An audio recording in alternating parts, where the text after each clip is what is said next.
Hi friends, welcome to Ignited Minds. Today we are going to understand chapter number 7 from your civics book, class 10 NCERT. The name of the lesson is Outcomes of Democracy. Today in this video, we are going to understand reduction of inequality and poverty. Last video में हमने देखा कि जब हम economic growth and development की बात करते हैं तो डेमोक्रेसी क्या आउटकम्स प्रोड्यूस करती है। इस वीडियो में हम समझने वाले हैं कि democracy reduction of inequality and poverty को रिड्यूस करती है या नहीं करती।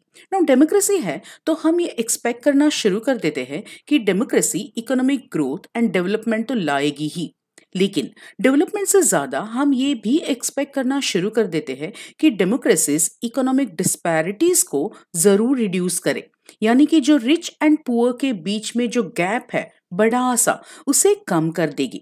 हम डेमोक्रेसी के आउटकम से ये जरूर सोच लेते हैं कि गवर्नमेंट रिड्यूसेस इकोनॉमिक डिस्पैरिटी। सोचने वाली बात यह है कि even if a country achieves economic growth, तो क्या देश का जो भी पैसा है, देश की जो भी इकोनॉमिक ग्रोथ है, वो क्या सभी सिटीजन्स ऑफ द कंट्री में इक्वली डिस्ट्रीब्यूट की जाएगी एंड क्या बाद में they will lead a better life. अब यहाँ वेल्थ इक्वली डिस्ट्रीब्यूट करना यानी घर घर जाकर पैसे बांटना नहीं है। इसका मतलब है कि कुछ ऐसे जरिए इन पुअर को प्रोवाइड करे कि धीरे धीरे they can come above poverty line and rich and poor के बीच का गैप कम होने लगे। अब दूसरा क्वेश्चन है, क्या डेमोक्रेसीज में इकोनॉमिक ग्रोथ के साथ साथ हमें increased inequalities among the people भी देखने को मिलती है? तो यस, डेमोक्रेसीज में इकोनॉमिक ग्रोथ तो हो जाती है, लेकिन rich are becoming richer and poor are becoming poorer.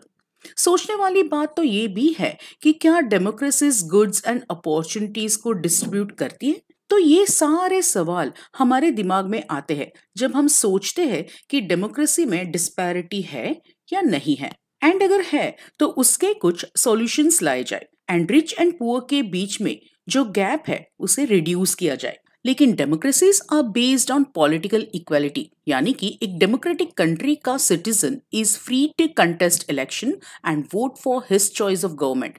होना तो ऐसा ही चाहिए, but we find growing economic inequalities also, यानी कि लोगों को तो पॉलिटिकल इक्वालिटी मिल रही है कि they can vote and contest election, but economic inequalities बढ़ती जा रही है।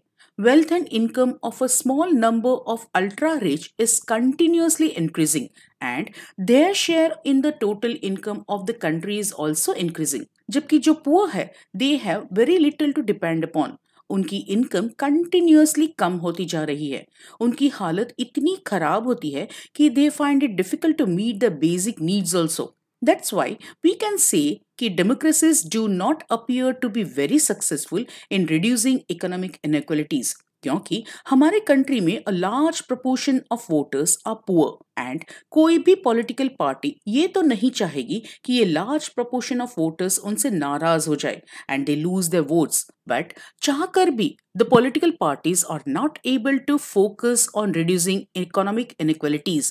ज्यादातर they focus on development. So outcomes of democracy से हम ये भी expect करते हैं कि economic disparity को reduce किया जाए, लेकिन ये जो elected government है they are not keen on reducing poverty. Instead they focus on development. अगर डिक्टेटरशिप की बात करें तो we can not even expect anything, but जब हमारे कंट्री में डेमोक्रेटिक गवर्नमेंट है तो हम एक्सपेक्ट करते हैं कि government economic inequalities, economic disparity, unequal distribution of wealth को रिड्यूस करे। बट हमें ये देखने को मिलता है कि democracies have failed to reduce economic inequalities.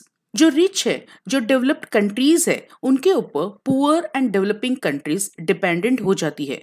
Developing countries developed countries से अपने इकोनॉमी को सुधारने के लिए डिपेंडेंट हो जाती है, and sometimes they are also dependent on the rich countries even for food supplies. With this, we have come to an end of this topic. For more videos, like, share and subscribe my channel Ignited Minds.